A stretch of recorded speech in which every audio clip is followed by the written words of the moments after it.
And we are back. Black and a Half, episode number 114. 114. And this is what we do now. And for our Spanish-speaking audience, that was the one part they'll understand. 114 of Black and a Half. I'm one of the hosts, Silas Lindenstein. And I am another one of the hosts, Samantha Rund. The other host. That's Makes true. it sound like we have like 8 more coming. Rundenstein. What? Rundenstein. Yes. Good. That's a good one. I'll tell you this later. Okay. Okay. No. Our guest is the fabulous Sharise Nicole Williams, former beauty contestant, former rock star. Current rock star. Let's be honest. Like, you don't just stop being a rock star. You're there. It's a title. Always and forever. It's a lifestyle. And nerd friend of ours came on the show today, and it's wonderful. Rundenstein. Let me get this. I had a scare last week that my dad started insinuating that the whole thing about the Lindenstein name is it was created. And I had been told it was created in Napoleonic Wars era. It was changed from a Swedish name to like a German hybrid name. And then my dad this last weekend was like, oh, yeah, they changed it because they were Nazi sympathizers. And I'm like, well, what? And so they didn't want the name traced. And I'm like, are you kidding me? What the hell? I'm like, glad I'm not really blood related, but I'm freaking out over the weekend. I'm like, I'm going to tell my daughter this. And then I started thinking about it. I was like, my grandpa was in World War II. What side? No, I'm just kidding. No, but I was like, what? Wait. He couldn't have. When he got the name, he was 10. They couldn't have been Nazis. There weren't Nazis yet. And so then I questioned my dad again on it. And he's like, well, there were Nazis. They were just weren't a big group. They were like little Nazis. I was like, yeah, but when you say that they were Nazi sympathizers, there's a big difference between Nazis. I just thought of a horrible remake of The Little Rascals. But little Nazis? Like little Nazis being like baby witches or something like this. So bad. But then I was like, he's like, well, I'm not sure. I just thought, I'm like, well, okay, let's just not throw around Nazi sympathizer as a phrase. Yeah. I'm already freaking out because I went to my grandma's genealogy and realized that her family was in Virginia when it was founded. Right? And the second I see like, oh, look, we're from Virginia when it started, with all the slave. Oh, no. Do not tell me one grandpa owned the other. I cannot handle this. You can't tell me this information right now because I'm in a mood where I will laugh at almost anything. If there's a clip of it, I'm going to look like a horrible person. But I do, okay. But the other thing, though, was when you said, like, oh, they made up the name, they made up the last name. Whose last name was not made up? Well, at some point, everybody's last name. I know. Yeah, but it's like you were going for. The name was Lindstedt, and then they said, well, it's Lindenstein now. I don't know. Why would you German it up if you're trying to hide? Yeah, that's another reason. Dad freaked me out. If any of the traditionally black/white names come into fruition, it's either Williams, which is fine, Jackson, Black, Brown. Can you think of any others? Yeah, no. I don't know. Those are the plantation owners. Yeah. Washington. Yeah, he had a lot. There was a lot of them. A lot of Jeffersons. Moving on up. That's exactly where my mind went. Yeah, oh wait, let me name the characters. On this trend, we got Jefferson, Washington, Black, Brown, Williams. Non-Hamilton. Hamilton. Right. No Hamilton slaves. Must be nice. Must be nice. Yeah. Anyway, Samantha Rundenstein and myself, this is a wonderful episode. Fun time learning about Sharice's origin story. We talk about the new potential VP Harris. We talk about the Bel Air, the new remake of the Fresh Prince that should be coming out. We a lot of nostalgia. But we want to thank you, first of all, for listening. Thank you for sharing this episode with all of your friends. Thank you for going to Apple Podcasts and giving us a 5-star review and leaving some good comments. We thank you in advance for that. I got so excited. But if you have a favorite line or catchphrase that we use, and we have some real good ones in here, or if you want to make fun of me for getting some things wrong, can you add it to the notes? Because it's so fun to see what your thoughts are. Yeah. Words. And then, a big shout out to our supporters, our Patreon supporters, to founding supporters, Stephen Ward, thank you, Tara Widener, new member Keith Nagel. That's how I'm pronouncing it. Hey, who knows? If you want to become a Patreon member, Patreon memberships, because of the last episode, we were talking about, they start at just $1.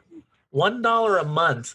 You can help support this show and make it all possible. And yeah, it's a wonderful thing to do. You can join the league. You become a member of the League of Extraordinary Podcast, League of Extraordinary Listeners. So join the league starting at $1.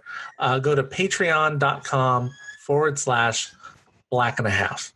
That's an awesome resume builder too.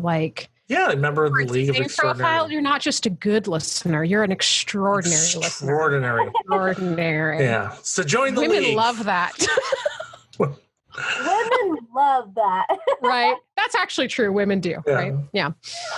And today's episode is also brought to you by Silas Gets Real. If you are in the Seattle, Washington area looking to buy or sell a home, go to Silas Lindenstein at Skyline Properties at silasgetsreal.com and send a message, and we'll get that over to Silas Lindenstein, whomever that may be.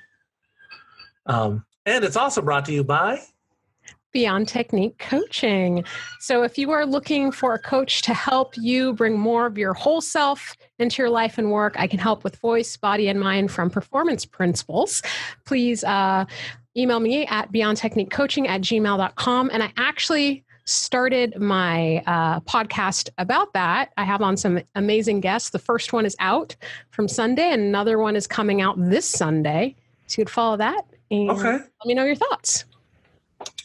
And we'll put a link to that in the show notes on blackandahaf.com. Check out this episode, and we'll have the show notes there with a link to our new podcast. And it's wonderful. And thank you so much for expanding your voice out there, Samantha. Let me be the first one. Thank you. It's a great podcast. Yes, thank you. Oh, thank you. Thanks so much. Yeah. So check that out after you listen to this episode that we got going on here. Black and a Half, number 114, Sharise Nicole Williams. Stand by to receive our transmission. I am not comfortable now. Yeah, you sound like, do you have a little bit of a cold? Do I? Maybe. Yeah, I hope not. Let's call it allergies. Doctor, so we can diagnose it. I don't have COVID. I know this. Okay, as long as that's a thing.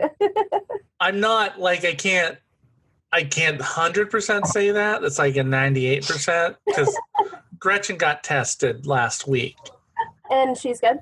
And she's negative. So I figure if she doesn't have it, she's my canary. Right? Well, no, she's the first one that will know. I know. It's just, that's a... What? Was that... Didn't they used to put canaries into the mines, and if the canary died, then they knew the oxygen, there wasn't enough and they would die? I'm not good at analogies that don't involve death. Yeah. No, but I actually feel better than I have in a long time. Good. I got to make clear, remind people this is episode 114 because they're like, wait, didn't he already talk about this? Yes, twice in 7 years I've talked about the Whole30 diet because I started doing a modified version of it again. Because a couple of my friends and listeners here started doing the Whole30. Mm-hmm. You guys know the Whole30? Heard of it? I know that it's a diet and that you did it before. That's about what I know. Okay. And you try to eat like not processed food, right? Something basically, like you basically you can eat veggies, meat, and fruit. That's it. I'm a vegetarian, so I do eat meat sometimes, but I plan to not eat meat very often. So Whole30 wouldn't work for me, but it would be hard because you're not supposed to do soy even. I even did keto a couple months ago, and I was so sick because I was only eating beef and cheese. Beef? Yeah, and as a vegetarian, I can't imagine. It was really tough for me. I'm just like, okay, I guess I'll just eat protein. I guess that means eating meat, but it was super difficult for me. I got sick. You're not supposed to eat were you eating beef every day? I was staying with my friend who's on keto, and I stayed in his house while he went to work, and all he had was beef burger patties and cheddar cheese slice. And so I was just making that every day, and it made me sick. Wait, I did lose weight, but not in the good way. Had you not eaten beef in a long time? Yeah. Do you know that you're not supposed to do that with beef? I know that now. Okay. Especially anything. Yeah, you have to build that up with little bits to get the enzymes back. Take those stepping stones into it. You can't just go quarter pounder. No. Yeah, but I guess if you don't have anything to eat, you're probably going to eat that instead of some air. So. Right. I had to eat something, so at least I was putting food in my body. Yeah. I mean, yeah, but I will say I think everybody is probably gluten intolerant to a degree because everybody always has the same. They always say I'm so tired after or whatever after pastas and stuff. I know it's some sugar, but I feel like they're like cats. Everybody's a little allergic to cats. Nobody's not. And I'm a cat lady, so. Yeah. Well, even people you can get used to a cat though and live with it. That's the only reason why I'm not as allergic to cats anymore is because I got a cat for myself. That's nice. What kind of cat? I think he's a Bengal. He's a barn cat. That's a tiger, isn't it? A Bengal cat. They have the spots and the M stripes on their forehead. Are they a little bigger? No, they're actually small. Very small. Skinny cats. Well, that's a Bengal tiger. Yeah. Whoa.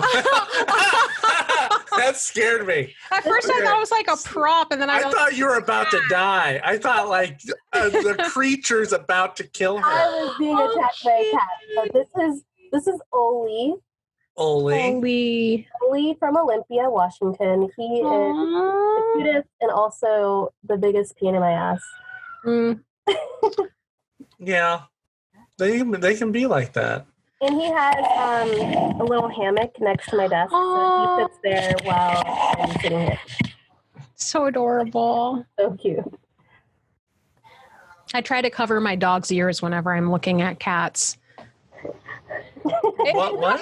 Not his eyes, but his ears, because I'm like, I want one. Oh, it's so cute. Oh, I wish I had one. And then I'm like, don't listen to me, Milo. You're great too. Don't piss me off. Don't mind mommy. I'm definitely a dog person, and the only reason I have cats is because I can't have dogs right now. So I pour into my cats, but I treat them like they're dogs. Why can't you have? Was your housing? It's because of housing. I've been renting and I've moved a lot in the last few years, so it's super difficult to try to find a place that'll let you have a dog.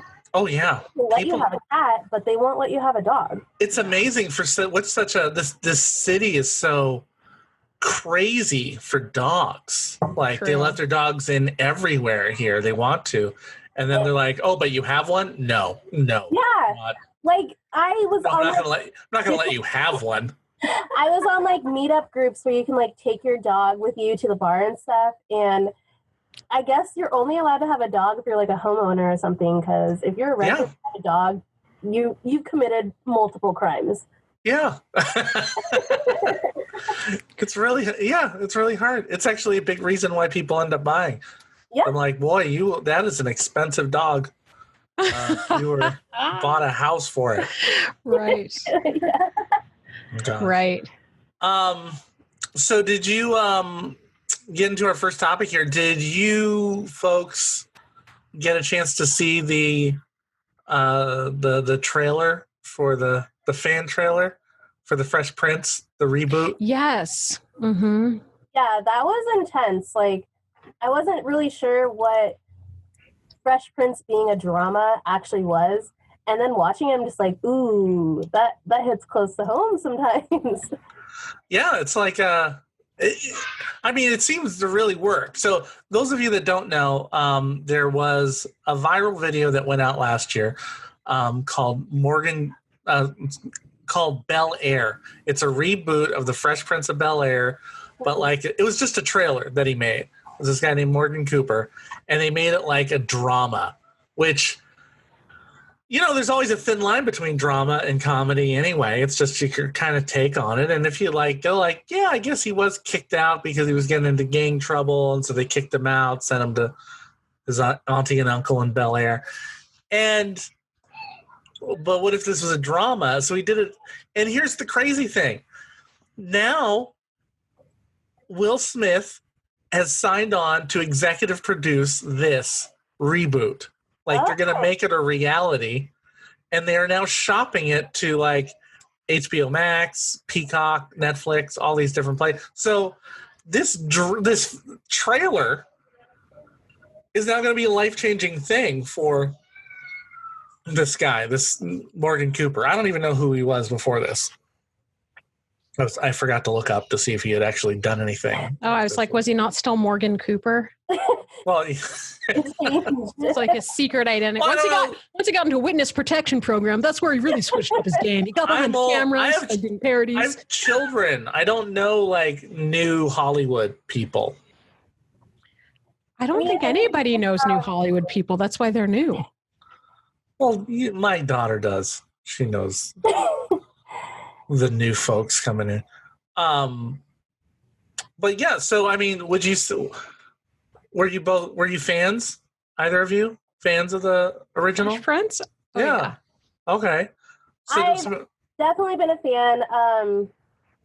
This new release has kind of like come out as a dramedy, but in my past experience, I've been described as one of the characters from the original Fresh Prince of Bel Air. So if I guess, am I going to get in trouble? Right. We're both going to guess. Got it. Okay, here we go. 1, 2, 3. Carlton. Uncle Finn. Uncle Phil. I'm Uncle Phil. I was going to say Carlton. No, we were both going to say Whitney. I mean, right? I could be a Carlton. Yes. Wait, were you the one? Did they think of you as the one female? I was. There was more than one. I know. The angry. No, cousin or whatever, right? What? There was a. Oh, there was. That's right. Remember her name was? Yeah. Right? Yeah. Not Trudy. What was her name? No, that's the wrong black show. Yeah. What? I thought it was Ashley. Ashley? Is that what? I could look it up. You guys keep the podcast going. I wore the blazers with the shoulder pads and was better than everybody else. Yeah, not Whitney. Yeah, Whitney. Is it Whitney? Yeah, Whitney's the one that we were gonna guess, right? I thought Whitney was from Different World. I have to Google this now. No, Whitney. She's the one. She's the one who was always shopping and really shallow. I mean, it's one of my favorite shows. I've seen every episode, but I can't remember any of the characters' It's name. not me, but if you were to first find me, you're probably gonna call me that. Well, I feel like a lot of people would just go to that place too if you're light skinned and maybe very well put together. I feel like I probably got maybe people would call me either Carlton or no, my family would. They'd be like, little Carlton. But the Whitney thing, I hear you. Hillary. Yes, Hillary. Someone's ringing. I saw it right. Who's ringing? I saw it right when you said that, you guys. This is so embarrassing. I was like, Whitney. It's definitely Whitney. Who the heck is Whitney? That's the Whitney's from different world. Same kind of character. Okay. But I was right about Ashley. You were right about Ashley. And definitely right about Uncle Finn. That's the third remake. Under the Sea. Also a Carlton, but that's up to anybody else's discretion. Though I'm actually surprised. I didn't realize that the first Aunt Viv actually made it 3 full seasons. Yeah. I thought I just remember her out of it, so I thought she had less time. Well, didn't she get switched out with a different Aunt Viv? Yeah, because they didn't get along. Yeah. She didn't get along with the star. What do you think's gonna happen? When you get along with the star, you get yeeted out of the show. Yeah, don't you find a way? I got to get along with this kid. Yeah, he's a little. Let's call the Fresh Prince of Bel-Air. It's not like he's gonna go anywhere. I don't know. Oh, this is humiliating. What? I'm still just mad that I messed up those names. That's okay. Okay, thanks. I got one of them right. Yeah. Okay. And then, of course, the big news today, hot off the presses, Kamala. I'm not going to attempt it with my track record right now. Kamala Harris. Okay. Picked as VP. Kamala? VP. Huh? Is it Kamala? Kamala. Yeah. No. Kamala. Ms. Harris. It's not, because here's the thing. I keep saying it wrong because of Kamala the Giant from WWE. That was Kamala. It's wrong. It's Kamala. Okay.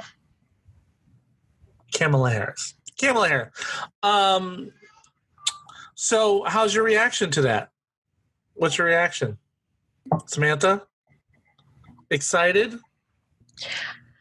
I mean, yeah, I was excited. I'm happy to see a woman of color as the VP. And then I thought, because, I don't follow politics or in the news that much. Lately, it's been the most I've followed it, right? So I thought, well, let me just try to do a little bit of research and not. Let's just anyway. We know where I'm voting. That was even I already had to have the vote that I was going to have even before this happened. Now it's just sweetens the deal for me. Yeah. Okay. And Sharise. I mean, I can admit that I'm always late to the party when it comes to politics, but I definitely know where my stance and mindset is. And for her being a POC in politics, I automatically am more inclined to support and follow whatever she's doing. But also, I can't just blindly go into supporting a candidate just because of their race or their background. So it's upon me to make sure that I can learn as much as I can about her views and about what she is pushing forward with her policies in order for me to completely be behind anything that she's supporting. Yeah. And with that, it is our own responsibility to be able to make sure that we can be as educated as possible and not just blindly follow a candidate just because they are a POC. I agree with you on that for sure. Because I've also been surprised by hearing, I know some of us talked about being surprised, who supports certain people. And if it's a person of color, I've been even more surprised. I admit there is an MMA fighter that I was recently rooting for, or UFC fighter. There was a no. Sorry, that I was rooting for in their fight. But before the fight, I saw what his political affiliation was, and I was like, no, I want the other guy. How could he? You should know better. Normally, I don't get like that, but obviously, this is a very different time. Yeah. Well, even so I'm half Black and I'm half Hispanic, and me and my Black cousins, we have like a group chat, and I like went on there and just like, hey guys, can you tell me more about Kamala Harris? I need to know because I'm going on a podcast later and I want to make sure that I have like a good mindset about it. And so they were the ones that like kind of introduced me to the fact that like, just because she's a POC, it might not be like the best way to think about things. And like, I think that the best way for me to find out about what's going on is to talk to other people of color, even especially my family, to know why things are good and why things can be bad. Okay. No, that's fair. That's fair.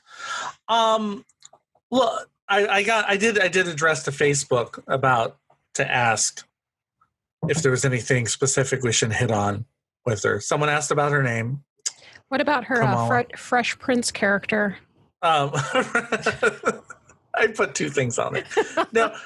Now, I'll admit, someone asked about her villainous past.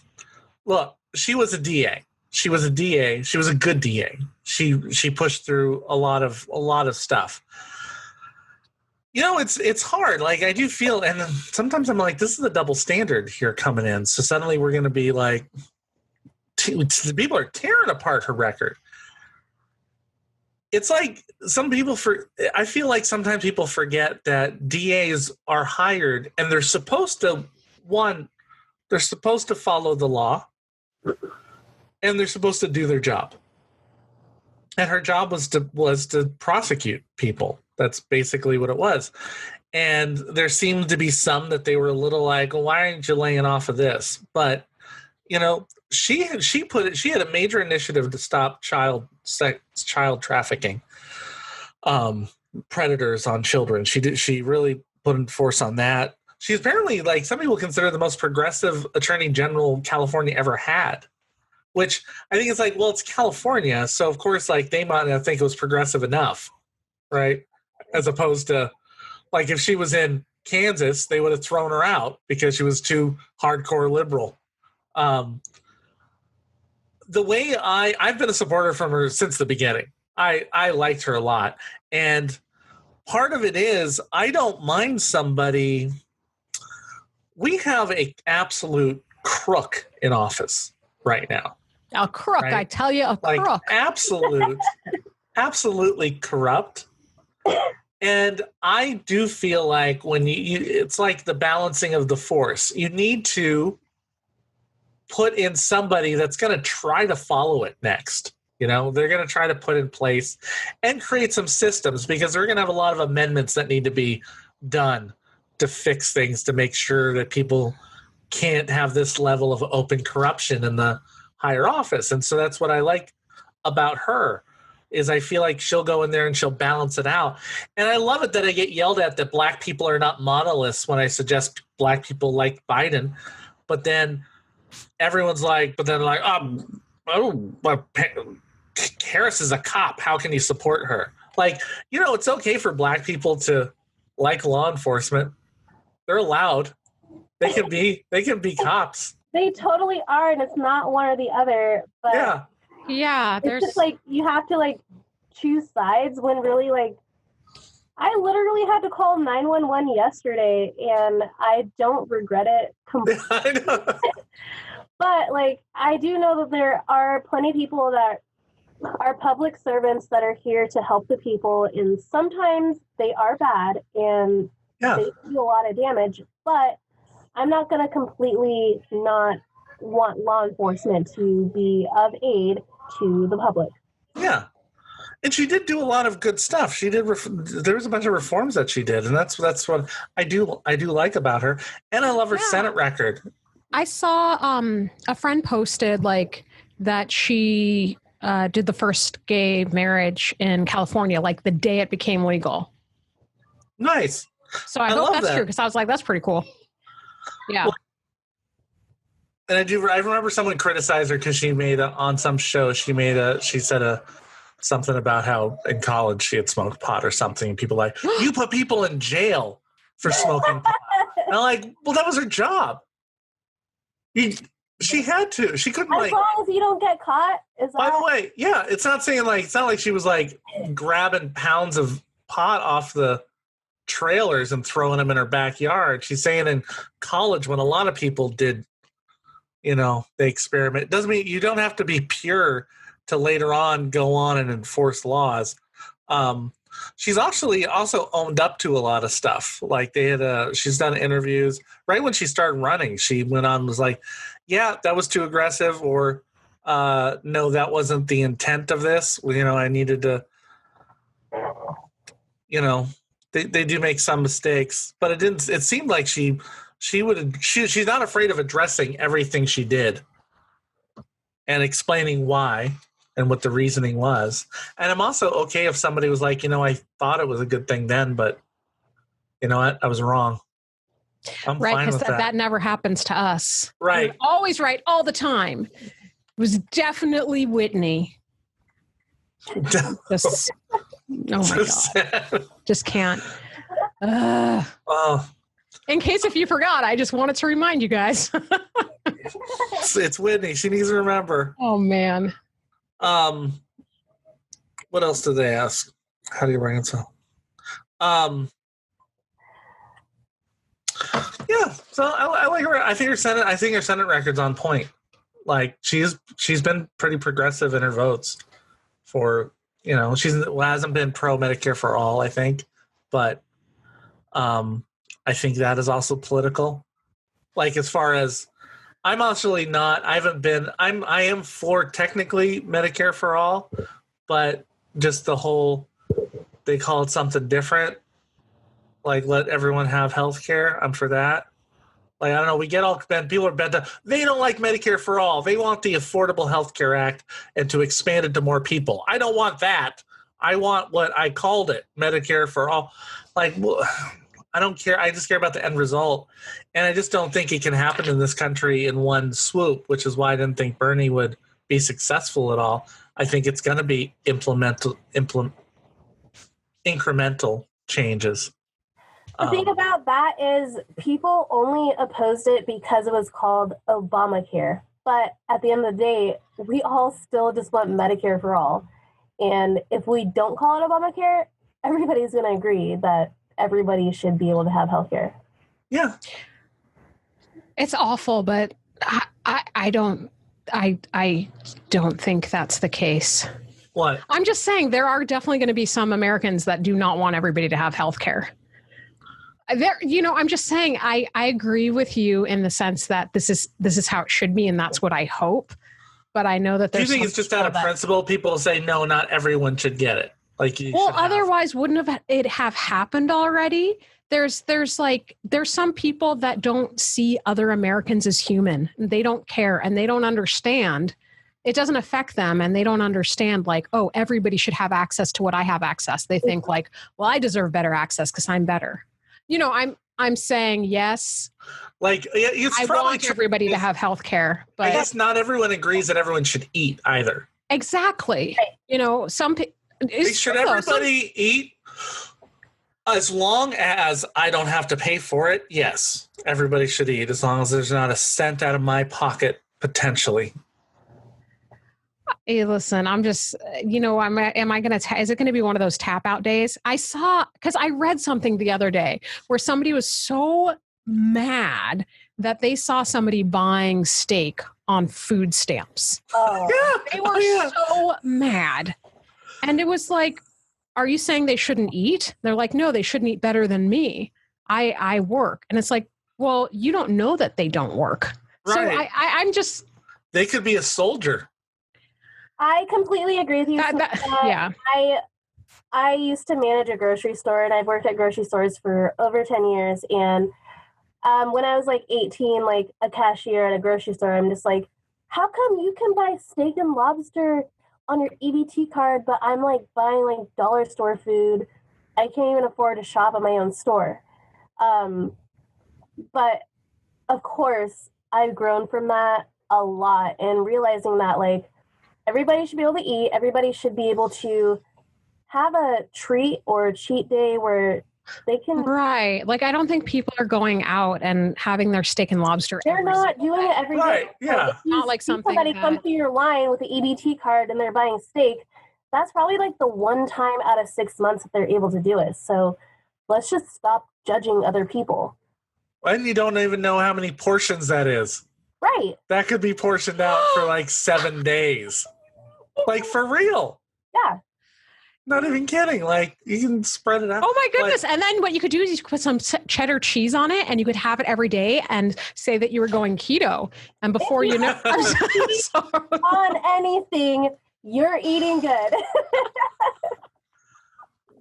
it's oh my goodness.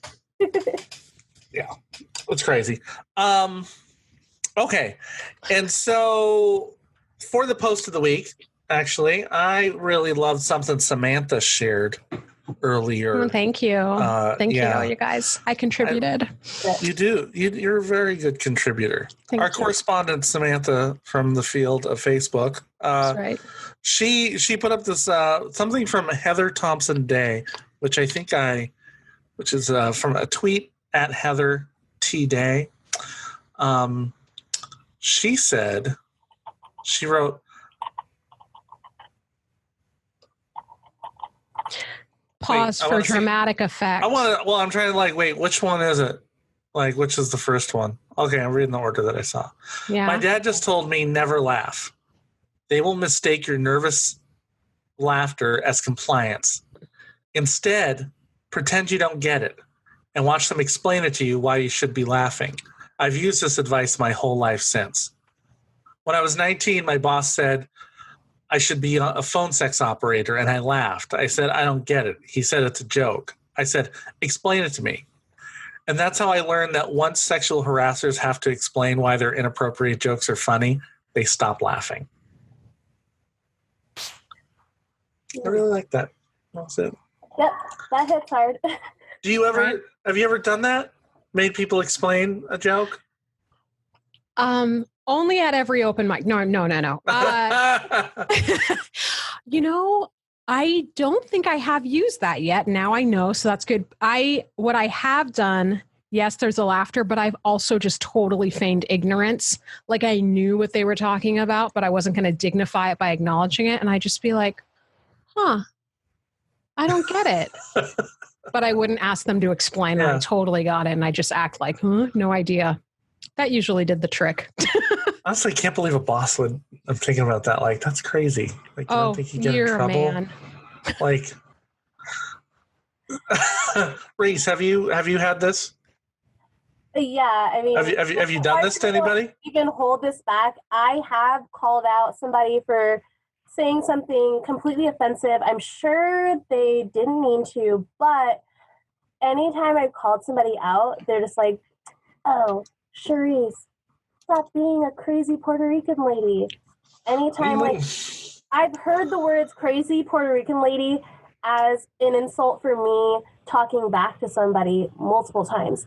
So, that is. If I say, and the thing is, like, I'm Puerto Rican, I'm Black. Sometimes I can't even differentiate the both of them.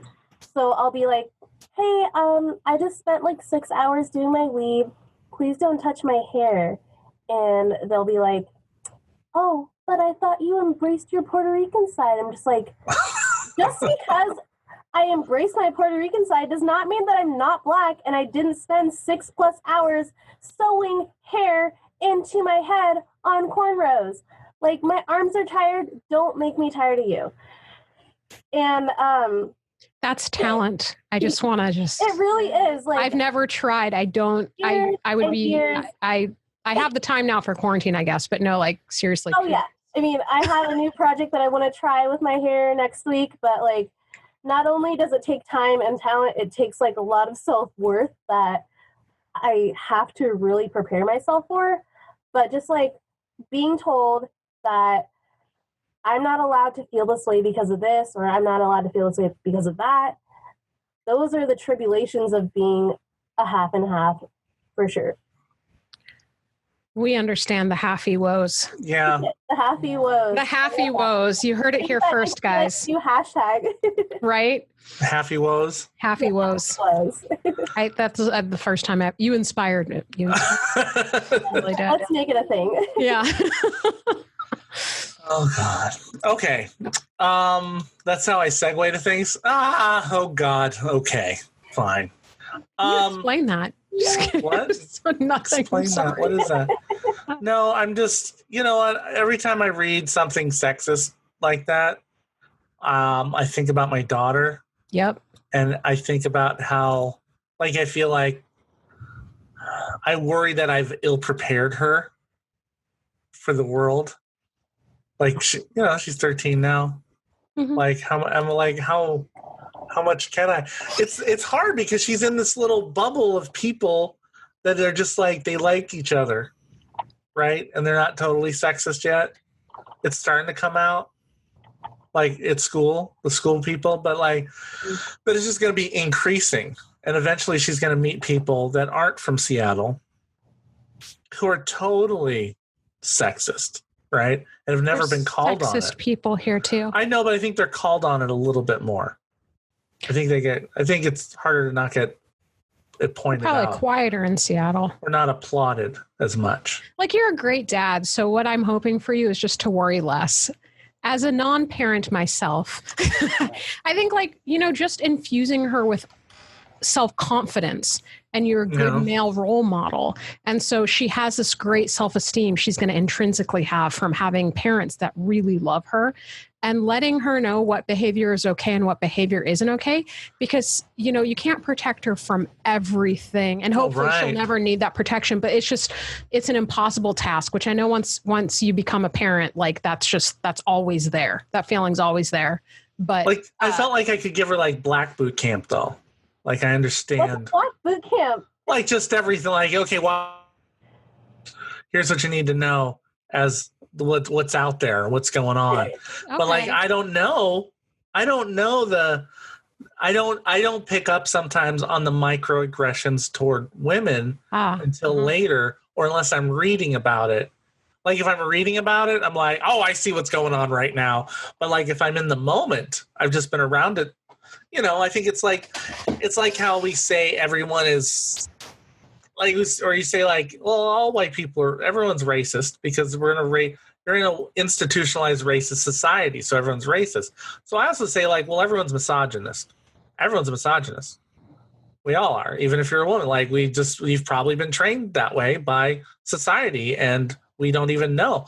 So I'm aware. I'm sure I have misogynistic tendencies that I don't catch all the time. I just try to catch it and improve, right? Mm-hmm. I think in everything, and in little racisms and whatever, and I call them out, for colorism and everything. But I don't know, I don't pick up on it I'm not fluent in misogyny enough, right? Right. I'm still level 2.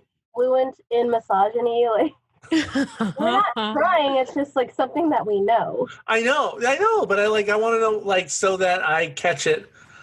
I feel like if I'm better, the better I am, the more I can point it out to her if she doesn't realize what just happened. Or right, you don't really know the dangers you don't know what dangers to point out because you haven't experienced them. Yeah, you know what to say about being a person of color because you've experienced that stuff. Yeah. Well, one Gretchen, before we were married, she was followed home by some people, or she was followed in a car, miles. And I thought she was exaggerating. I was like, I think there's a misunderstanding, And then when she got to where she was going, it was from Northgate to Linwood. And then I was like, no, that's not right. No, at this point they should have turned off. And then a long way. Yeah, they were. We're pretty sure they were actually trying to abduct her at this point. Oh my goodness.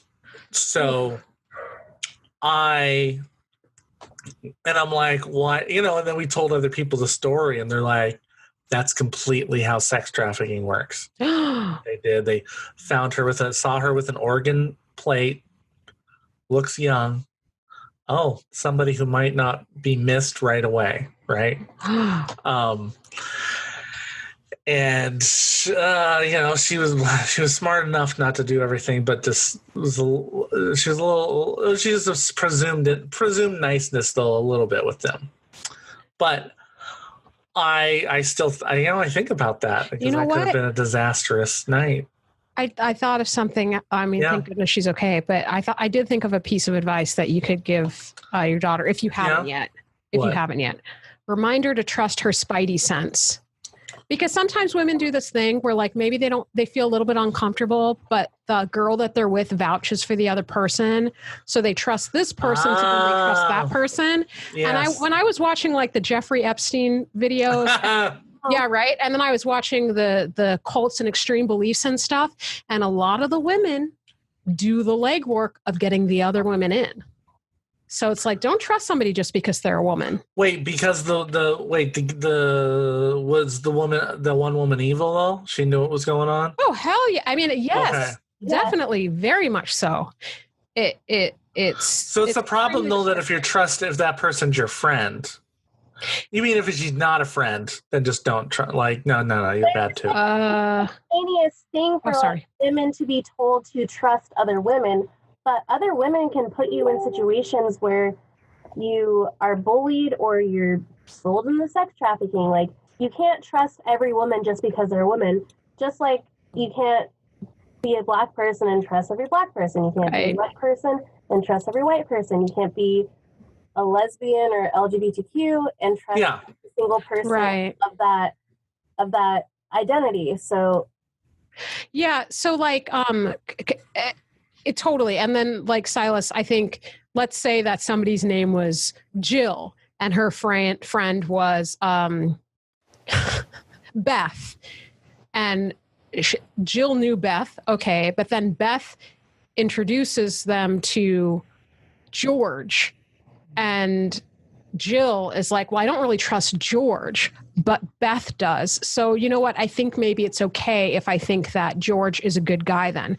So that like trust your spidey sense. Don't just because the other, just because. Yeah, exactly. Yeah. I'm waiting for the book, but I think I have no idea. Blank. Have you heard of Blank by Malcolm Gladwell? Is that like Struggling with Addiction? That one? No, it's supposed to be about your first impressions, like how important they are and how you make some quick decisions on people initially and maybe to trust it sometimes. So I'm going to read it so I can actually speak more articulately about it. I heard him, I was watching some other stuff about him and the book came up and about it in this podcast. And so like, I need to read this book. That's awesome. Yeah. The power of thinking without thinking. Yeah. Ooh. It's. Are you ordering now? We should put a link up. Like, we should have an affiliate just for the stuff we buy while we're on the show. We should. Remember? Oh, I should buy that. Okay. Oh my goodness. Yeah. Now I'm still like, anyway, yes. Okay. So yeah, that's how I feel. But you know, speaking of my daughter and I watched a film this last weekend, one of the films I wanted to review. And do tell. You know, so I've got two films for you this week that I caught. One was the 2020 Netflix original movie, Work It. A comedy and it says music, but I would say dance. I don't know why it said music. It wasn't like, there was no singing. Were they like dancing to silence? No, they were like, okay, I only watched this like an hour ago, but you did? You watched it? I watched the first half. I take movies in sections because my attention span does not go through whole movies, but I myself love anything that has to do with dancing and choreography. Nice. Okay. So I was just like, oh, why did I not know about this? And I just like, just drop like dancing with it. Like, okay. So let me cover real quick. Worked It. It's rated TV 14, 1 hour and 33 minutes, comedy, just released, directed by Laura Taruso, written by Allison Peck. That name's familiar. And the log line on it is, when Quinn Ackerman's admission to the college of her dreams depends on her performance at a dance competition, she forms a ragtag group of dancers to take on the best squad in the school. Now she just needs to learn how to dance. Yeah. So she's basically the lighting board operator for this dance team, and she screws up and gets kicked off because she messed up while she was in there. She's like this straight A student, wants to go to Duke University like her dad did, and so she's doing all these extracurricular things that aren't important, not living her own life. And when she gets to the admissions, they're like, they want something different from her, and she kind of says that she's on the dance team there, and she wasn't exactly. And so then she gets the sense that to be different, she needs to be on the dance team. And then she ends up starting her own dance team, and it takes off there. I watched it with my daughter. We laughed a lot. It was a very enjoyable movie. I mean, I want to say, I don't know if I'm a sucker for dance movies, but when they involve Bring It On, it's one of the best, right? It's cold in here. Sucker for dance movies. Huh? Bring It On. You got Step Up. You got Save the Last Dance. Center Stage. Center Stage, yeah. Oh, yes. So good. Be a sucker for dance movies. They have everything. Let's see. In my box score review that I wrote, I said the story, it's okay. It's an okay story. Plot, basic. It's a little predictable. The acting, okay. Writing, meh. I don't know. It's not the... Any of these movies, we're really not, expecting the writing or the acting. We're not all of them can do it like Bring It On did. We just want the music and for them to break it down whenever the music and show happens. I said that this movie made me feel, it made me want to dance. It made me feel good, happy. My top 3 things on this film was the dancing was really good. The main characters, Quinn and Jasmine. Quinn she is super charming. I liked her a lot. I think she hasn't done a lot. I think she was on some Disney stuff. Is that the blonde girl with the eyebrows? That's all I... Yeah. Blonde girl with eyebrows. That's exactly who that is. Quinn Ackerman. She was very familiar, and she's the only one that was like, I bet she can dance. I bet she dances. This doesn't look like... I mean, I even think that earlier in the movie when she was trying to learn how to dance and she was up a lot, she was probably acting that, and she actually can dance. Yeah. Oh, yeah. She's a really good dancer. And then Jasmine, her best friend, she's really funny. She's a really funny actor. That it was Liza Koshki, or I don't even know if I'm saying her name. Yeah. But she's actually a YouTube star. Is she? Yeah. She makes... Well, good on her. She used to date David Dobrik. Have you ever watched David Dobrik videos? No. Basically, all he does is get a bunch of money and then buy all of his friends' Teslas, and eventually, sometimes he'll do a paintball challenge where he shoots his friends. Or wait, is that the dude who got arrested, or his house got raided? That guy. We don't okay. Like that guy. Okay. But David Dobrik, he's super funny. I probably am a bad person for even liking him, but I just find him hilarious. And anytime I'm down in the blues and want to laugh, I just turn on YouTube David Dobrik, and it makes myself feel better. But Liza Koshki, the girl that's in that movie, she was actually dating him maybe 3 years ago. Okay. Did he give her a Tesla? No. What a fucking jerk. Okay. I'm still waiting for my Tesla, David Dobrik. That's right. Like and share our video, David. Let the Teslas pay for themselves. Okay. And my final notes about this film, I said this film has many, many flaws. but the dancing is mostly on point and really puts you in a good mood. At the end of the day, this is why we see films, the escapism aspect. This will go on my list of flawed but fun and entertaining movies I will watch because I liked it in spite of every reason I shouldn't. There's some leaps of logic in it I do put under here of that are a little like closer to the end, maybe a little rushed, but I'm like, I don't know how they would have got out of it either, honestly. I like some of your dance wording in it too. Was that on purpose? Like a leap? Oh, yes. And then you said it was on point. Yes. I totally did that on purpose. Completely. The way that it pirouetted into the third act. A step up change. Alexa, turn Den on. Don't say Alexa. She's going to talk to me now. Okay. It's a war. Alexa, did yours? I set yours off? That's so funny. Oh my gosh. Do you realize nobody... Alexa, start podcasting. Movies, well, unless I have headphones on.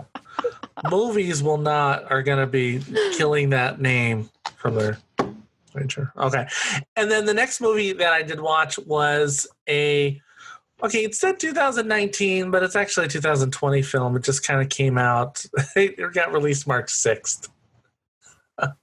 No, not going to happen. Your movie didn't really happen. So it came out March 6th. Or not, because I tried to look it up and I was super confused. Huh? Only? Yeah. Yeah, so the movie is it came out 2020, March 6th, so clearly it didn't stay in the theaters very long before it had to go. So now it's rated TVMA, which I don't know if it got released, how that happened. But and also the plot of it isn't necessarily something a lot of people would have wanted to watch right at that moment. After a comet releases a mysterious virus that begins to kill all the women in the world, a young couple hides out in their over-sterilized apartment trying to fight for their lives. Directed by Takashi Dosher and written by him. Stars Frida Pinto, Leslie Odom Jr., Chandler Riggs. Let me pull that review up that I did. Look, everyone who knows me knows I love disaster films. Disaster, post-apocalyptic, so this hit some good things for me right away. I love that it was a mixed couple, black guy and I believe East Indian woman, that region area. I love when they have mixed relationships. It's considered a drama romance. The story I thought was compelling. The plot straightforward and unsure at the same time. It's not presented completely linear. So it's kind of, we're going along and then there's a flashback that kind of helps inform why that just happened. Or what's about to happen, you'll understand more because of the flashback. So it starts off when they're already kind of in the sterile environment. And then it goes back and you start seeing the beginning of how the comet came and how people started getting sick and everything. Acting, I think it was nuanced, above average. I think the entire cast was great. Writing above average. This movie, it did give me I was a little anxious, I'll admit, watching this. It's a flu. It's a sickness, and it was not as escapism as you like. The best three things. That's more like escapism. Yeah. I mean, escape inism instead of out of. Escape-inism. I like that. Oh, good. Okay, thank you. Escape-inism. No, that's a new genre. That's the way it sounded in my head. Yeah. The best three things about this film: the acting, the craftsmanship of the film, and it's very engaging.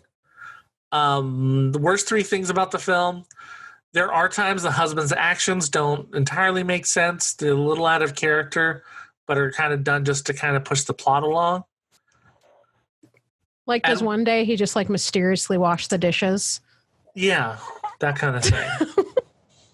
Yeah, that's super mysterious. At one point, Eva, the main character, passes. She's supposed to pass off as a guy.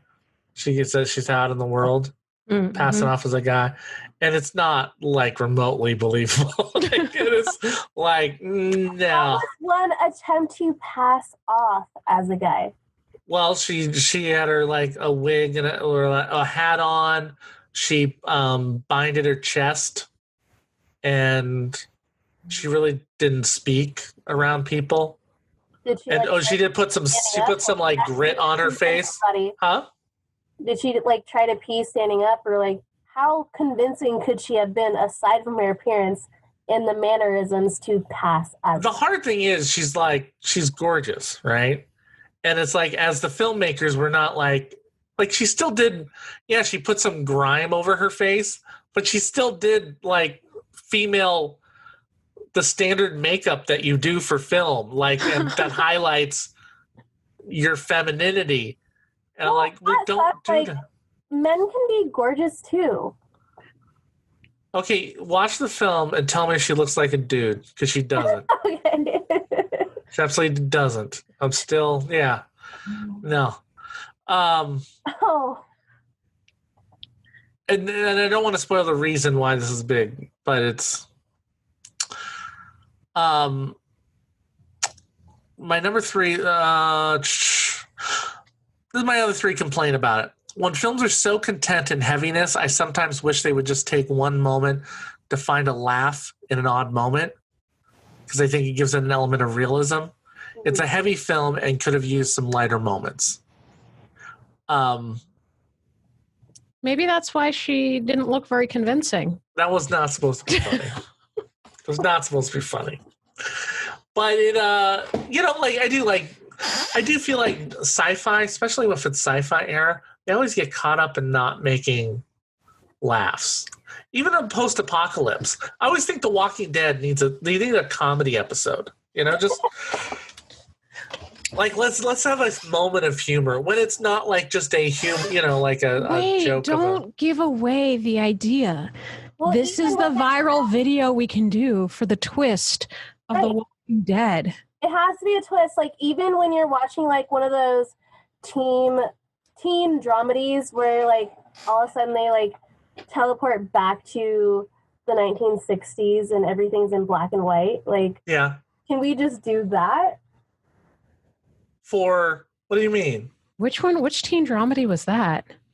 They did it for like Pretty Little Liars and One Tree Hill, where like but so that's and then you end up in the past, and that's the funny.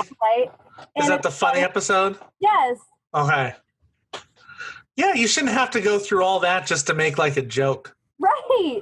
Like, how come just in the middle of, West Wing, how come Jed Bartlett should have said, pull my finger, right? Just something. I don't know. It's not all funny. You're holding back something, Samantha. What are you like about to laugh? Yes, I was. I've just been cracking myself up tonight. So sorry about that, you guys. Just laughing at my own jokes, even when they're bad. I was cracking up earlier. My friend posted, like, what's one movie that you could watch 1,000,000 times or you've already watched 1,000,000 times? And I, like, sent him a GIF of Mean Girls. And, like, the whole time after that, he just kept, like, sending me back and forth. We were sending, like, Mean Girls quotes. And, like, it gave me all the life that I needed for the day. I'm just like, you go, Glenn, go. That's awesome. That's how I felt about on Wednesdays we wear pink and like all this stupid stuff. But I need to rewatch it. 30 tweets. That's so funny. I got tagged in a post where somebody inserted Michael Scott into the new Cardi B video. Did you see it? It was so No. funny. I'm so mad that I haven't seen it. Now. I'm afraid to look at the video. Well, I don't think I should. Should I? I haven't seen it. I was so holding up to here, and I wanted to share it on my Facebook, but I was like, this isn't really the kind of thing that I share. Right. But it's just so. You got to stay on brand so you don't get. Well, it's not just that. It's like, by people. I mean, they're not wearing enough clothes for me to share it, but like. He's so funny. I love that character, Michael Scott, so much. Like, I laughed so hard. I watched it twice, and I was like, I wish I could download and save it, but that's not going to happen. I don't know if I could even find it on YouTube. It was so I tried playing. I was listening to that. Here's that I feel bad. I had put my daughter requested Cardi B while we were painting. I'm like, sure, I don't really care. And then you heard that song came up. That, you know what's funny? Like, she said, oh, this is her new one. I'm like, yeah, whatever. I was just zoned out and painting and just listening to the beat. I didn't even listen to it until someone said something later about she has a new song that's upsetting conservatives. I'm like, well, I got to watch this. Let me see what this is. And I was all excited. And I was like, oh, yeah, my daughter said there was one. And I saw the name and I'm like, what?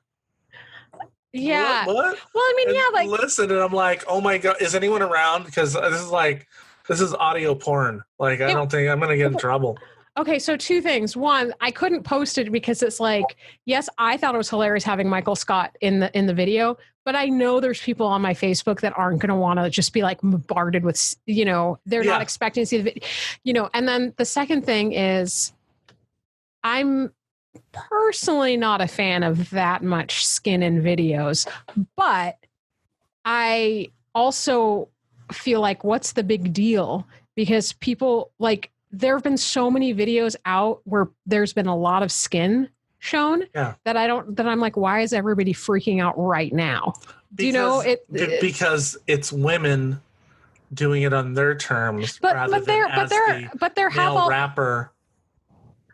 I mean, yes to what you're saying, and also there have been other videos with women doing that before. I mean, maybe not the two of them. This explicit, or I feel like wasn't there like a what's her face? Nicki Minaj have one out? I don't watch as many videos now. I don't see that many, but normally, like, if somebody's like freaking out over one, I'll pop up in the Facebook feed and I'll be like, what is this about? And I'll be like, oh, that's a whole lot of booty, the videos.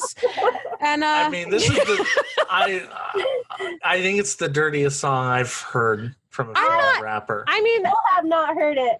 I only learned about it. I had to ask my cousins, like, what are we talking about? And I got a description, but I still have not listened to the song. I think everyone should listen to it. And let's just say, too, I generally also will, like, I'll hear lyrics to songs all the time and be like, ew, why do I need to hear a song about, like, I will just, so I think that's why I'm like, why is everybody shocked? Like, I find this to be a bit much, just like I find other things to be a bit much. And now they're freaking out right now.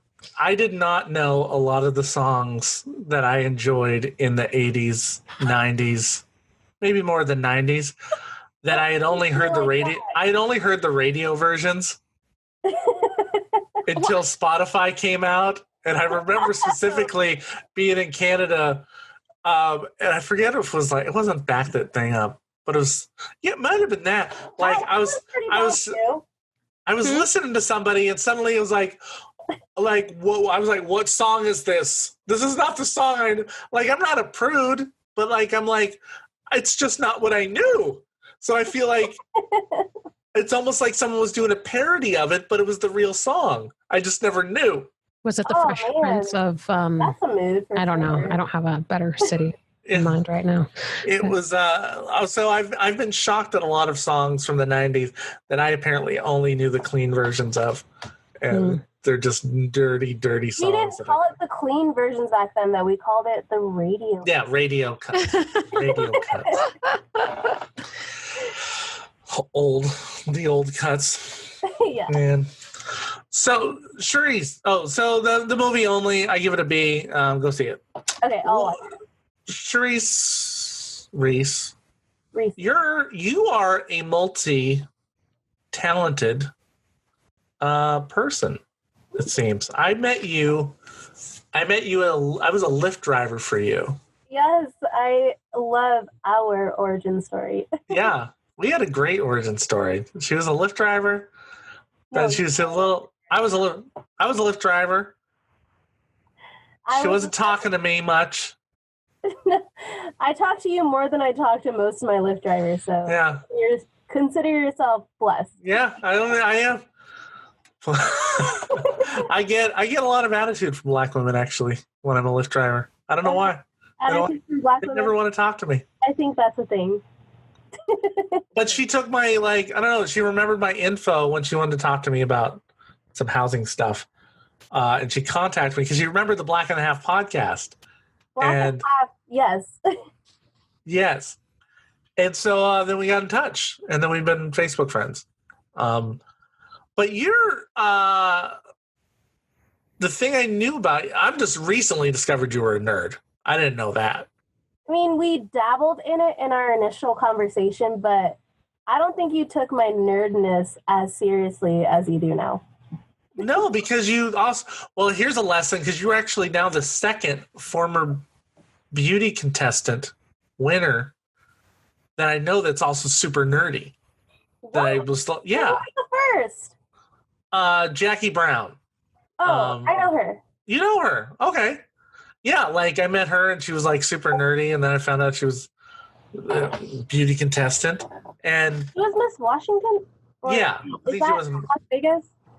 I get all She was Miss Washington. Okay. Yeah. I remember her. Now, what was your highest ranking title? I was Miss Thurston County 2008. Okay. Which is a local for Miss Washington. So I never got on the Jackie Brown level, but I did a lot of work. I have been in 5 pageants in my life, ranging from Miss Whatcom County, Miss Thurston County, which I won. I did Miss Seattle. I did Miss Washington, and I also did Miss Henderson / Summerlin. How do you do Miss Seattle if you were in Thurston County? At the time, Miss Seattle was actually an open pageant, so it didn't matter if you lived in Seattle. Anybody in the state of Washington could do that. Wow. Ringers. So, yeah, I lived in Shelton, Washington, which is 3 to 4 hours away from Seattle. But I competed, and I actually ended up placing in the top 5. Wow. Go ahead. Oh, I was just wondering, what kinds of things were in the competition? Yeah, I mean, the competition, the phases of the competition is what makes me more interested than actually being able to win or be a queen or a princess. We focus a lot on talent. So my talent is singing, and that was the one way that I was able to get on stage and sing in front of people. We focus on scholarships, so every single contestant in Washington that competes, they get to take home a scholarship, whether it's $100 to $2,500. We want to help the women fund their college. The other thing is interview, which is super important. We focus so much on that because not only in an actual interview with a pageant, those are actually skills that you're going to use every single time that you go into a job interview as an adult. We make sure that we want to teach confidence, whether that means physical health and fitness, walking on a stage in a swimsuit, or social media management and marketing for yourself. There's so much that goes into being a beauty queen than a lot of people even think. And it's my own personal goal to be able to teach that to the women that I'm mentoring, but also make it aware to all the people that may think that beauty pageants are a superficial type of thing, when really all we're doing is trying to help young women become in themselves and be successful. That's awesome. Yeah, because I feel I don't know if it's just pageants back in the day, if they've changed or if it's also a regional thing. but I feel like sometimes they have a bad rep because of whatever somebody, what your first association is with them. Yeah. That's definitely something that we've been working on, even rebranding within the Miss America organization. Miss America has removed the swimsuit portion of the competition. They have focused even more on STEM, which is like science, technology, type of mathematics within their own platform. And with that, like, we're not just looking for whatever the pretty face and the image that you think that a beauty pageant queen is, but we're focused on making sure that we're preparing great women for the world and preparing the world for great women. Awesome. So you replace the swimsuit competition with like building a volcano competition. I mean, the that's science. amazing. I would love to see that. What's the science? What do they do for science? What about like a self-defense? We've done self-defense classes. That was done in Miss Congeniality already. It happened in Miss What? It can't be done more than once. I love Sandra Bullock. No, we actually had a self-defense class within my workshops for the last year. So we had self-defense, we had CPR classes. So like we're really trying to teach all the life skills that are necessary to be a solo young woman in the world.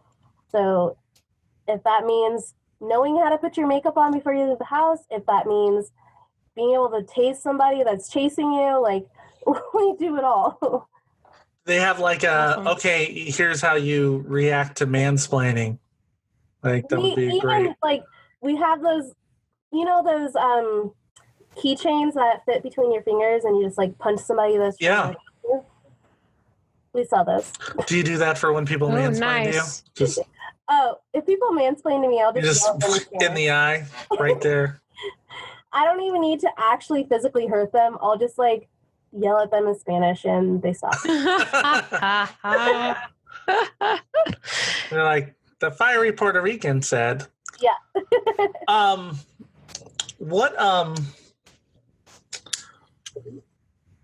Here's a question. I love, Malcolm Gladwell asked this question. I really liked it. What do your parents do? Interesting question, actually. My parents don't do what I thought they did now. I always see my parents as what they did when I was a kid. Okay. So my dad, he was a grocery store manager for Albertsons for 20 years. And I used to visit him at work all the time. I also followed in his footsteps and became a grocery store manager myself a few years ago. But both of my parents have actually been business owners. So my dad went on to own 2 grocery outlet stores. My mom actually is a computer engineer that she owned her own business where she went to different businesses and set up their networks, fixed their computers, built their computers. And I used to go to work with her every weekend and like plug in all the computers and set up the networks for her. So now, wow. So you can do all your computer stuff yourself, or do you ever like? I do all my computer stuff myself. I still am confused 50% of the time, but I have like this mindset where I know where certain things are supposed to be plugged in, and I get it. But it also means I might not have the equipment, so I have to order different types of cords and stuff. Mm-hmm. Is your mom where you got your nerdy side? Totally. I mean, how many women do you know can set up their own computer network?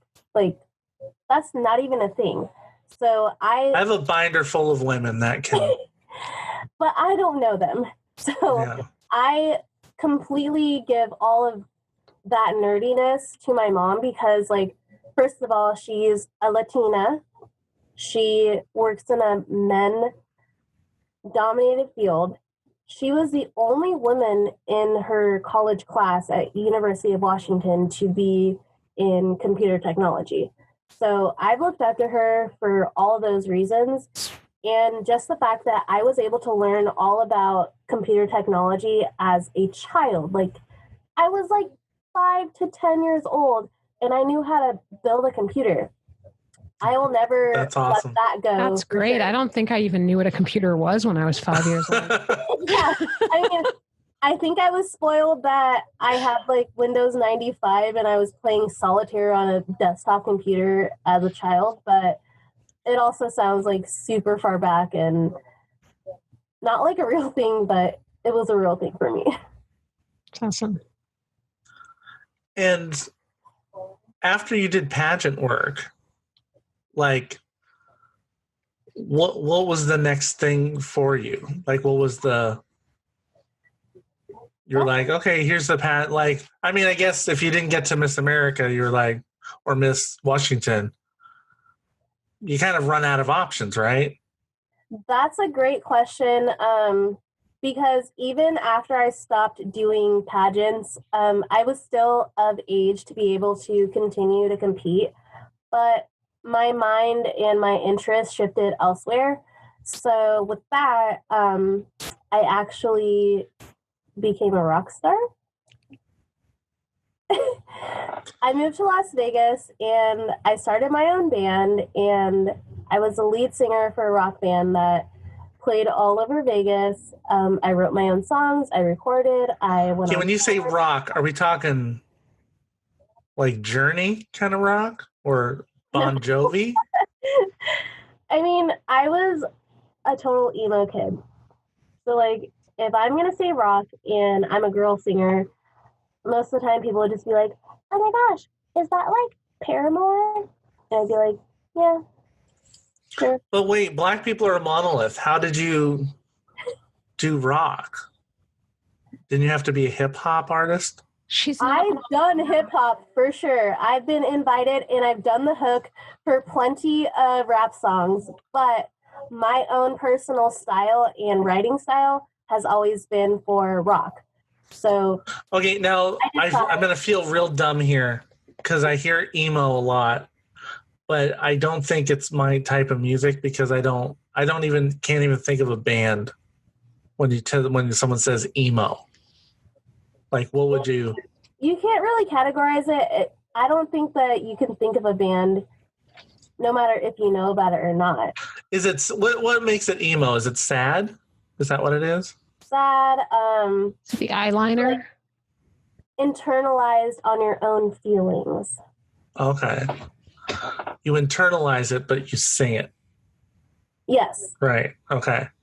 It sounds better when you sing it than if you're. Did you say I'm going to be a rock star and you just went to Vegas? Was that the goal? It was not the goal, but the moment that my feet landed in Las Vegas, I'm just like, okay, I guess I'm going to join a rock band. And I just did like within. Why did you go to Vegas? 1 week. My mom actually lives there. So okay. After I did my whole pageant journey, I had done all the things I wanted to do in Washington. I was just like, okay, it's time for me to go. So I flew to Las Vegas. I shipped my car. I moved all my stuff. And I'm just like, hey, Mom, I'm here. By the way, I'm going to join a rock band. And what'd she say? She showed up at all of my shows for 3 years. Aww. That's awesome. That's so awesome. Can you say the name of the band? My band was called A Rising Tide, and it was actually a play on my own name. Because my name is Sharise, so it's Sharise. Rising Tide. Ah, okay. Rising. So it was like Show Rising Tide, but I didn't even pick the name myself, so I'll let them choose that and make it a pun off my name. Are they still going on, or did they when you ended it? So after about a year, I we ended up getting into like a fight, me and my guitar player. And I regret it, but we're friends now. I told him, hey, maybe you should take a Midol and chill, because that was like a bad thing to say to a guy. And we were so mad, like we blocked each other for months, but he's actually a very good friend of mine now. Basically, I was just mad that every single person that came to our shows was like his friends from his like frat group. And I'm just like, I want real fans, not your boy friends from your frat group. And it was a total non-problem, and I made it into a problem back then. You're like, I don't want fans here. I don't want your fans. I don't want your fans. Can you make me more of my own fans? And it was the dumbest thing for me to say at the moment, but like I felt strongly and I hurt some feelings. And at the end of the day, like we're fine now, but they actually ended up replacing me with another girl. And they did pretty good. I actually went to their first show when they replaced me, and I'm just like, I was like tearing up a little bit. I'm just like, you replaced me, but I guess she's doing a good job. Aw.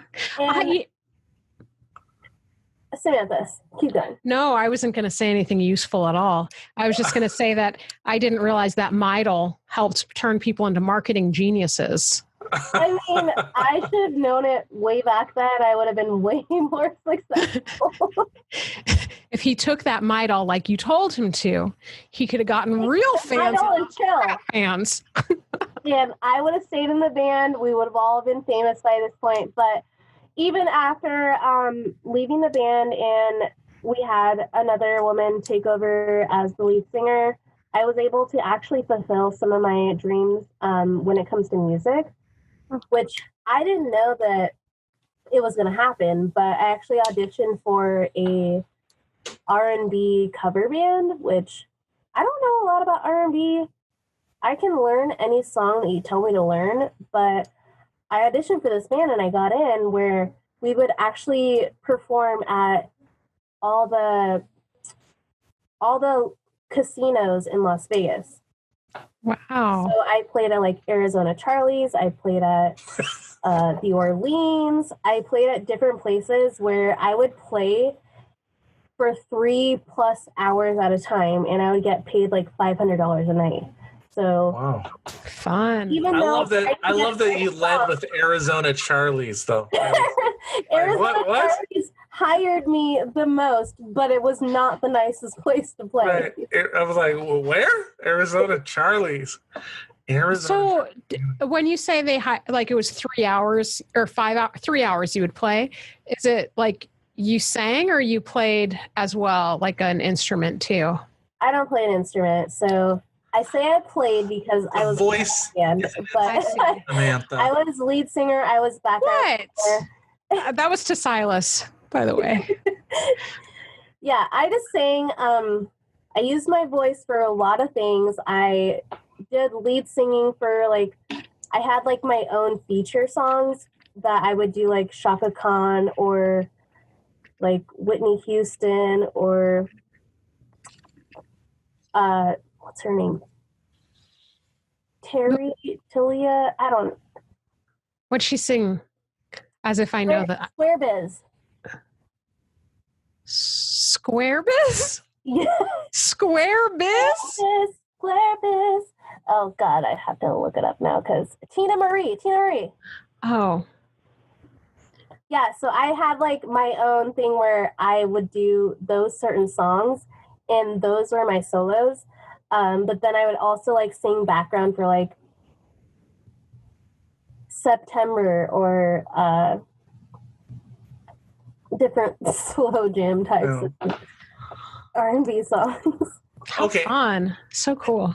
And then where, after your music, did you bring that up to Washington when you came back? I did, but not in the way that I was hoping. So after I came back from Las Vegas and I came back to Washington, I wanted to do music, but basically everybody only wanted to do like folk music, which I'm fine with.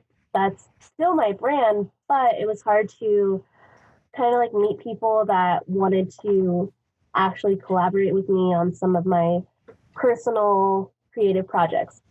So with that, I was dating like a guy that did bluegrass music.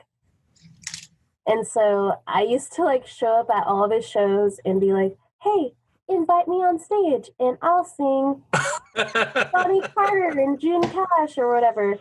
And I would be invited to sing different bluegrass songs, which is still not my brand, but just to let you know that I can sing anything. Pop, rock, classic, country. Invite me, I'll do it.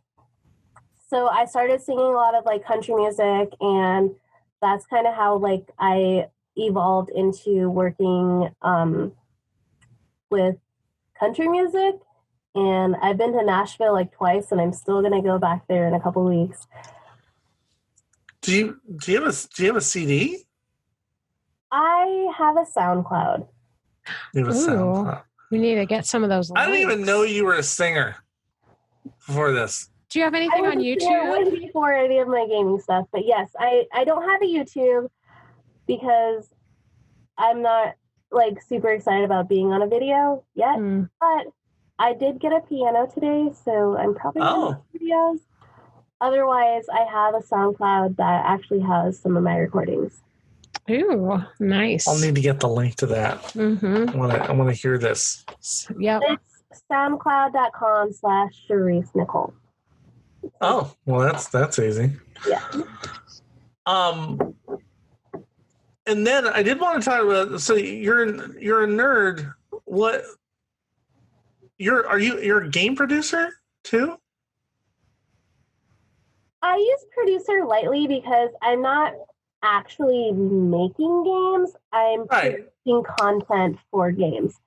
So what that means is I'm behind the camera for how to play videos, but I also do the editing, I do the music, I contact the clients to get them in. I update the website. I do all these things as a producer on the back end, but also I've made myself available as an in front of the screen producer where I want to make videos as the actor and star of the show. Right. Okay. You're like a Renaissance woman. Yeah, I mean, Renaissance woman or jack of all trades, whatever sounds better. I'm voting. I think I like Renaissance. That sounds nice. It's fancier. I would come up with like a third option. I'm not crazy about either of them. Actually, that's not true. They're both good options, but I feel like they're both male options. You're very gender. Renaissance is not. Renaissance is not. As long as you don't call it Renaissance woman. So like Renaissance being? Is that? I don't know. Maybe Why is Renaissance? Because the woe? No, it's just I'm saying like usually when I hear the term, I hear Renaissance man, jack of all trades, and so it's Jill of all trades is what the other one is. I'll take that. However, the thing is, I've always heard that phrase like jack of all trades, and then someone says, "But master of none." Well, yeah, I've normally heard that in like a No, negative. I'll be a jack of all trades and a master of all. Hey. If I can. Oh, wait. You can't, you have to say, no, can't. What was it when we were doing the real estate episode where they weren't calling it the master bedroom anymore? They were calling it the like. They were calling it. Oh, I remember seeing your post. It'd have been so much smoother if I actually remember. It'll call it master. Right. It's the primary. The Jill of all trades and primary of all. Right. That's not smooth. Sounds so much worse. I don't know. For your homework assignment, Samantha, you're coming up with a new Renaissance. Okay, Reese, we have 7 questions that we like to ask everybody when they come on here. This is the part that I was actually very excited for. Oh, yay! Somebody actually knows about the questions. Okay, here we are. 7 questions. Number 1. What are you most nerdy about?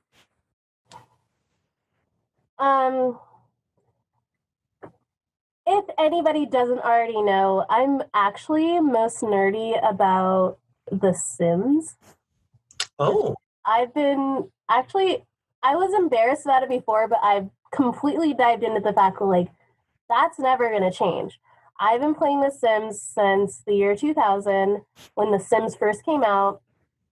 I even still have, like, a long-going grudge with my mom about the fact that she unplugged my PlayStation when I was in the middle of, like, a big build on, like, this new house. But I have Sims 1, Sims 2, all the expansions of Sims 2, Sims 3, all the expansions of that, Sims 4, all the expansions of that, and it has not changed for me, and I don't foresee it changing at all. Even when a new Sims comes out, I'm still not ready for it because I'm still trying to play all the other editions of The Sims that I have. But you can ask me anything and be like, oh, what did you do yesterday? And I could either tell you what happened in my Sims life or I'll tell you what happened in my real life. And I have this, like, internal game that I play, and it's called In a Game or Real Life. So I can tell you, yesterday I caught on fire while I was giving birth to a newborn baby in my own house. And they'll be like, did that happen in a game or real life? And that's all based off of the fact that, like, I've been playing The Sims for way too long. That's awesome. That sounds like an awesome like little game show or addition to your YouTube channel. Like, that's such a fun. I actually wrote a script about it a couple days ago because my best friend was playing a simulation game and she was like, oh my gosh, he loves me. And I'm like, in the game or real life? And she actually had to, like, answer my question whether it was in the game or real life. So I actually started writing this game, which I don't want to give it away. Like, don't steal my idea. I think it actually could be a good game. But I could write these cards out and somebody can tell me something that happened and I would either have to guess in the game or real life. If I guess correctly and it's in the game, I'll get bonus points if I guess what game it is. Oh. Okay. I like it. Other than that, don't steal my idea. Like, okay, right. I was gonna say, like, don't say it. And then I realized, well, I guess if somebody did steal it, we just rewind to this part of the episode and bring that to court. Cut it out because it actually could be a really good game. Yeah.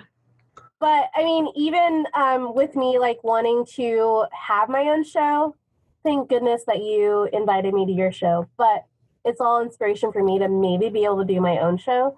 Yeah. I think if I insert some sort of card game, party game at the beginning or at the end, I'd get a lot of engagement and be able to bring people in that may have not felt that they could be a part of whatever this community is. Okay. All right. Number 2. Sounds fun. What's something that you love to eat? Cheese. What kind of cheese? String cheese. It's no judgment. The no judgment zone. Oh, okay. I know. I'm just going to ask follow-up questions to your question, Silas. I can't help myself. The string cheese, though, do you actually slowly string it or do you just bite your way down? It depends on how hungry I am.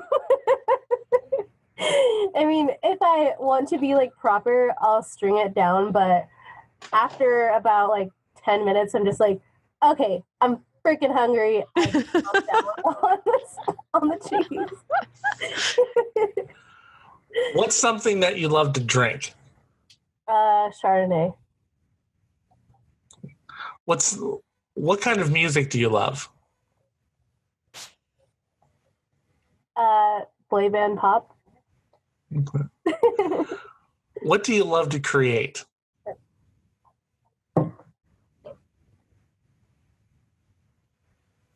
I love to create music, but I don't do it often enough to like claim it. Okay. Otherwise, I love to create Puerto Rican food. Okay. I know you made both of us hungry. We're like, You kind of answered it. What's a game you love to play? Never have I ever. oh. Okay. And then last question. In 100 years, when someone reads your biography, what do you want to be remembered for? Okay, I actually had to think about this a little bit hard because I listened to your podcast a few days ago, and I'm just like, how do I really feel about this question? But I think I want to be remembered for something that people don't actually know too much about me. And in that case, I was the first Black woman to win the local title of my pageant. So I would like to be remembered as the first Black Miss Thurston County. Okay. I'll remember you for that. That's awesome. That's for sure. That's right. In 100 years. Sharise Nicole Williams, thank you for coming on. Thank you so much. This is wonderful. It flew by so fast. Yeah, so fun, and I'm excited to see your ideas come to fruition and hear your music. I appreciate all of that, whether it comes with gaming, whether it comes with my music, whether it comes with my pageant stuff. Like, I am just so grateful that I have been able to share it with you two. Oh, Thank you. thank you. All right. Black and a half. Black and a half.